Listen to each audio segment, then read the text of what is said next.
지금 우리 국회는 범죄자 집단의 소굴이 되었고 입법 독재를 통해 국가의 사법 행정 시스템을 마비시키고 자유민주주의 체제의 전복을 기도하고 있습니다. 친한 국민 여러분, 저는 북한 공산 세력의 위협으로부터 자유 대한민국을 수호하고 우리 국민의 자유와 행복을 약탈하고 있는 파렴치한 종북 반국가 세력들을 일거에 척결하고 자유 헌정 질서를 지키기 위해 비상계엄을 선포합니다.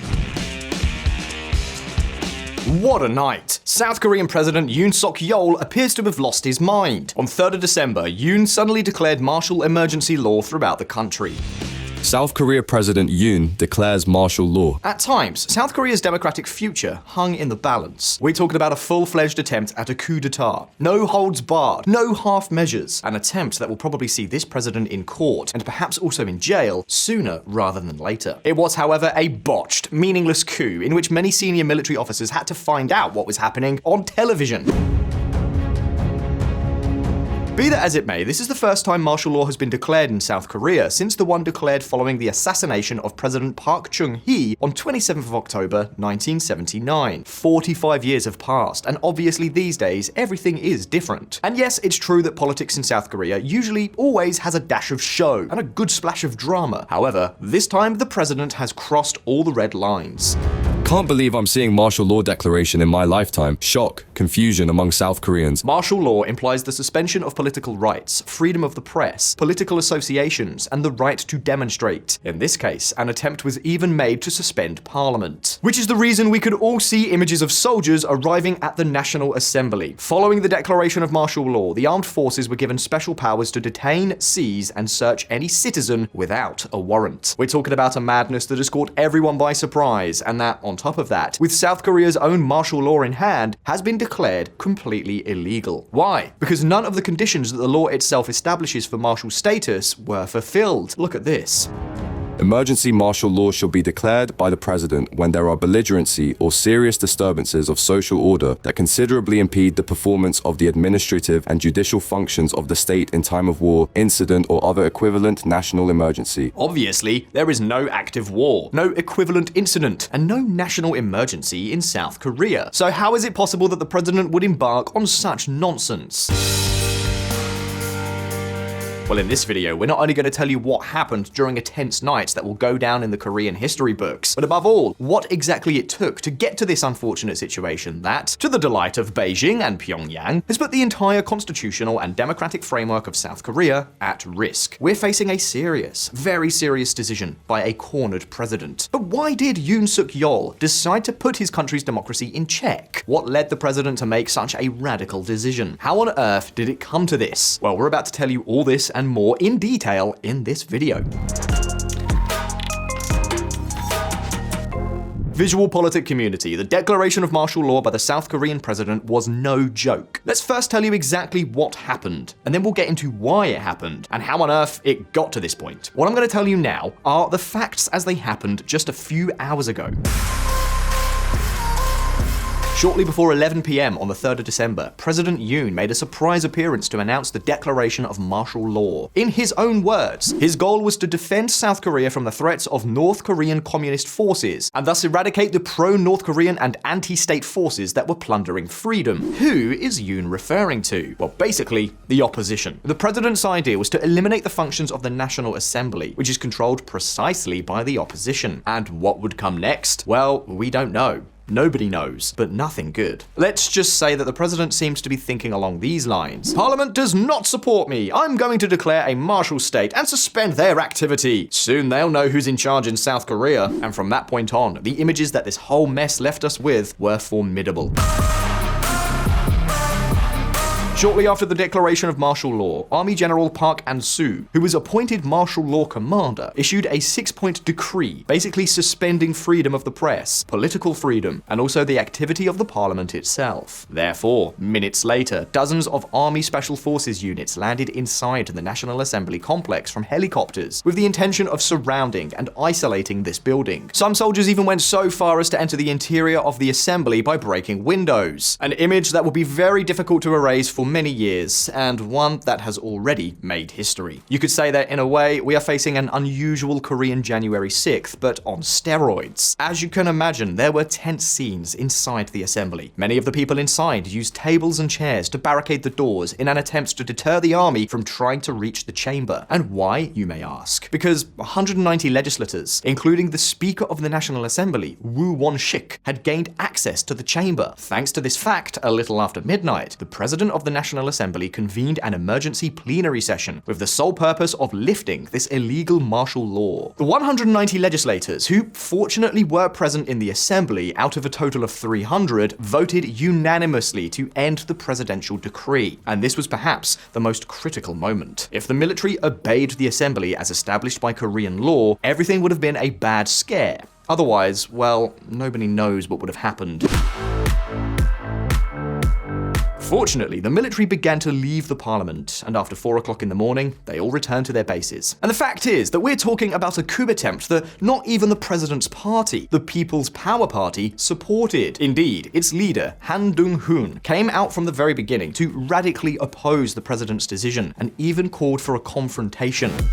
The military have entered the National Assembly. We should neither sympathize with nor support the unconstitutional martial law. It was 155 minutes that launched the whole country and half the world in suspense. The South Korean won, the local currency, plummeted to 2009 lows, and so did the financial markets. Nevertheless, although Parliament acted very quickly to stop the president's madness, martial law could not be lifted automatically, so the uncertainty lasted a little longer.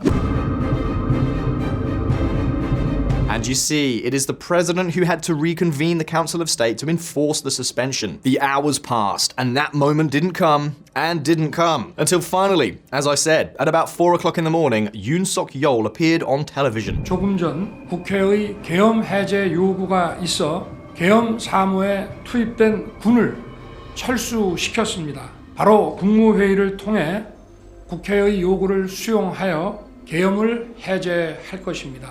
다만 즉시 국무회의를 소집하였지만 새벽인 관계로 아직 의결 정족수가 충족되지 못해서 오는 대로 바로 계엄을 해제하겠습니다. In total, about 5 hours. That's how long President Yoon's coup attempt lasted. It was an attempt to dodge a parliament that he doesn't control, and that is making it very difficult, if not impossible, for him to move forward with his political plans. But what if I told you that the opposition's parliamentary deadlock is not the only reason Yoon lost his mind and attempted this coup? We're going to tell you the real story behind all this. A story that has been dragging on for a long time, and that ended up blowing up last night. Listen up.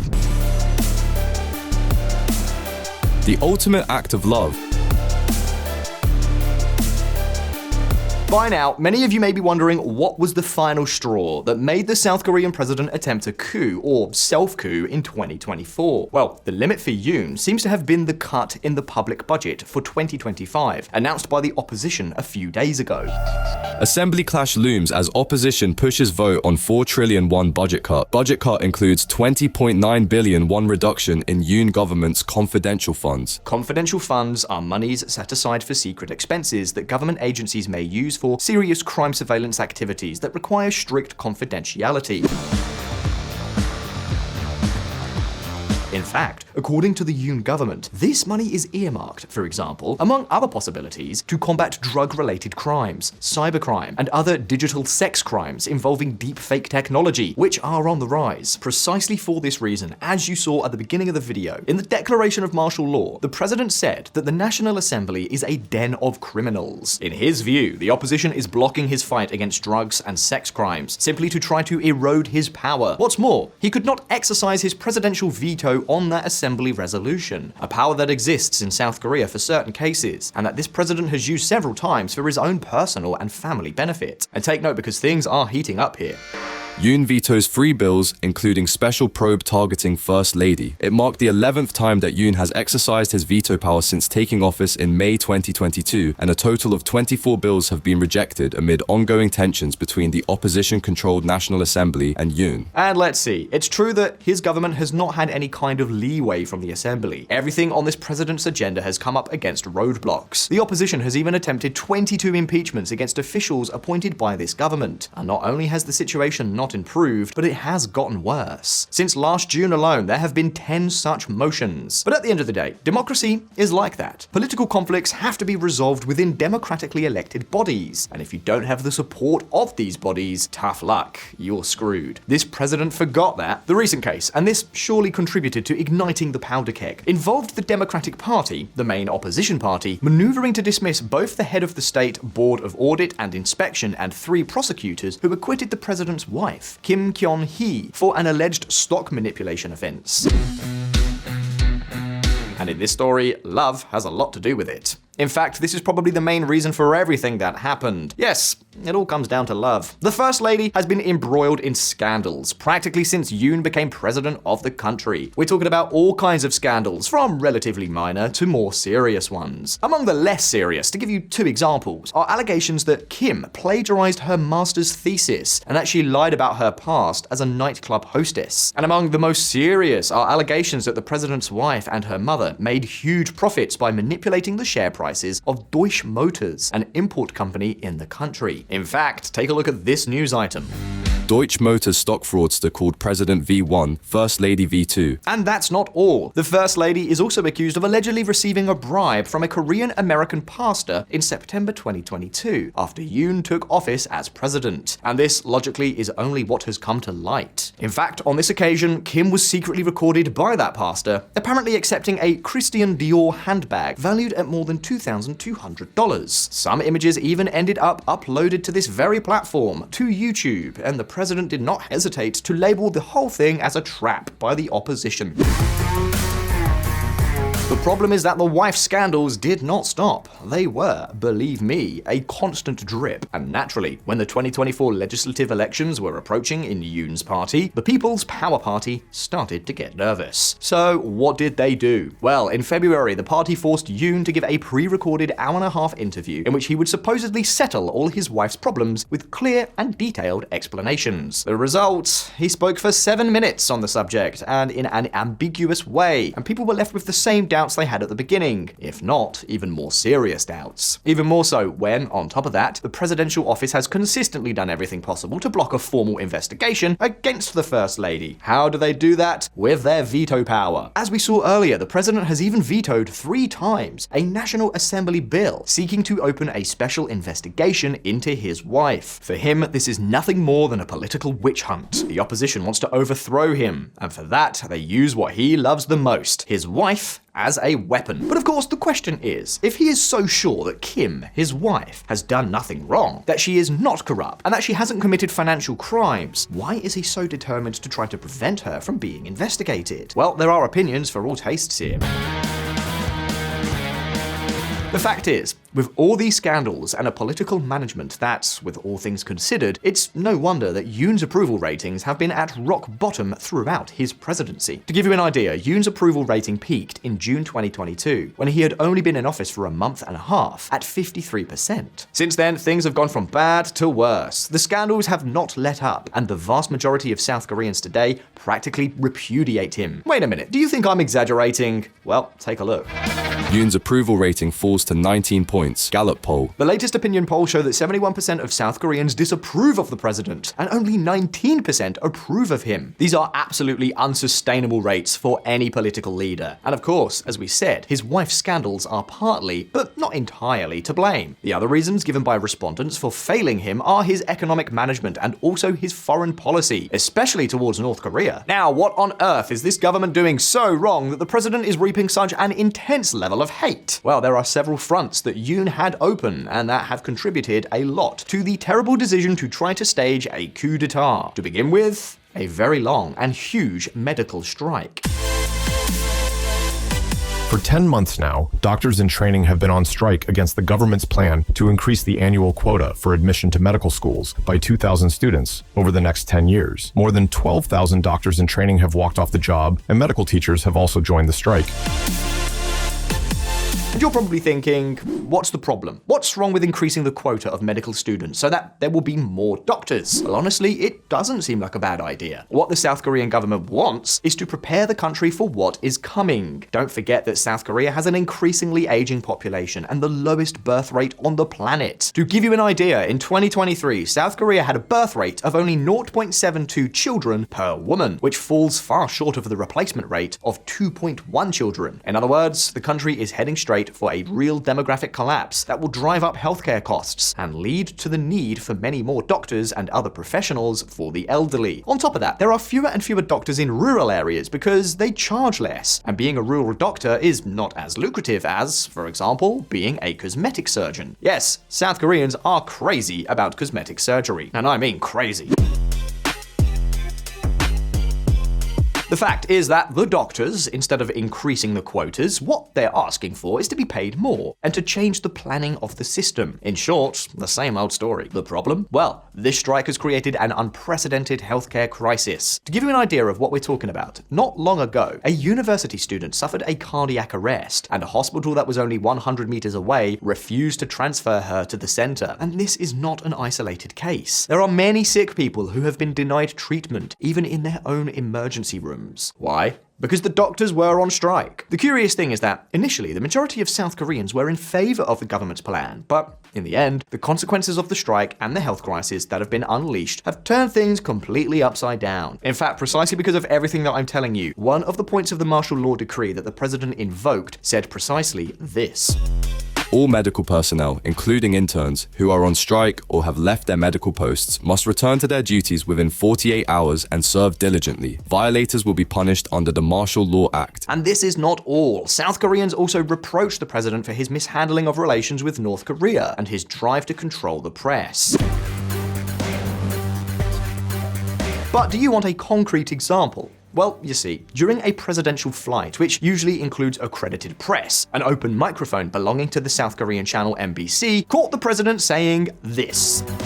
What if the bastards in parliament do not approve? Biden would be embarrassed. And do you know what happened? Well, this president, who always has plenty to say about being a defender of freedom, boycotted the MBC network as a punishment. In this way, Yoon banned some MBC reporters at the presidential office from flying on the official plane again. Punishment for speaking out. And keep in mind, we aren't talking about an isolated event. Yoon's fixation with the press has caused South Korea to drop to 62nd in press freedom in 2024, while in 2022, the year Yoon took office, it ranked 43rd, 19 places lower in just 2 years. Even Kim Jong-un would be proud.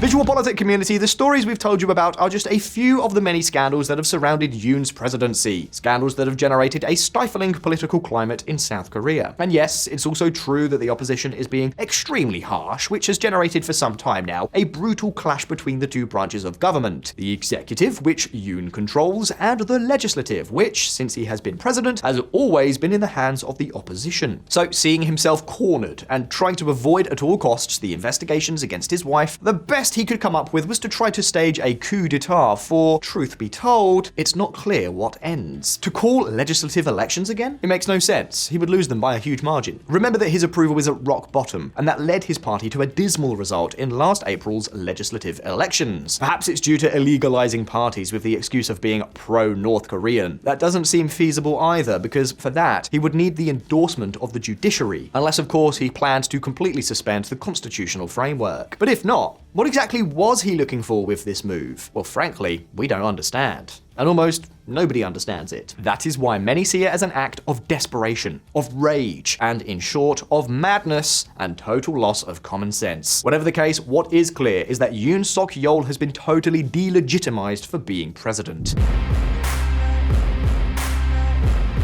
If he doesn't resign, the opposition has already announced that it will file an impeachment against him this week, an impeachment trial that will result in his imminent removal from office. And given that not even his own party supports him, it seems clear that this president no longer has a future.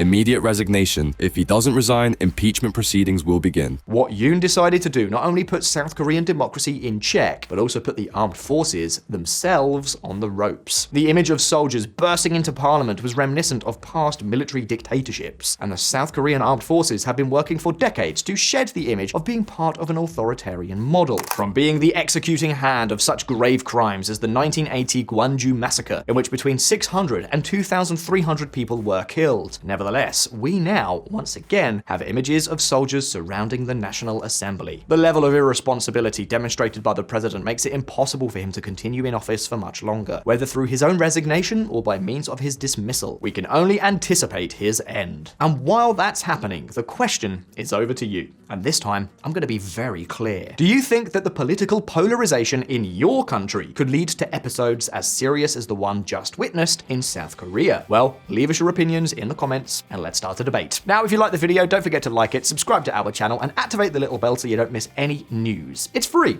and it helps us out a lot. As always, thank you so very much for being there. All the best, and I'll see you next time.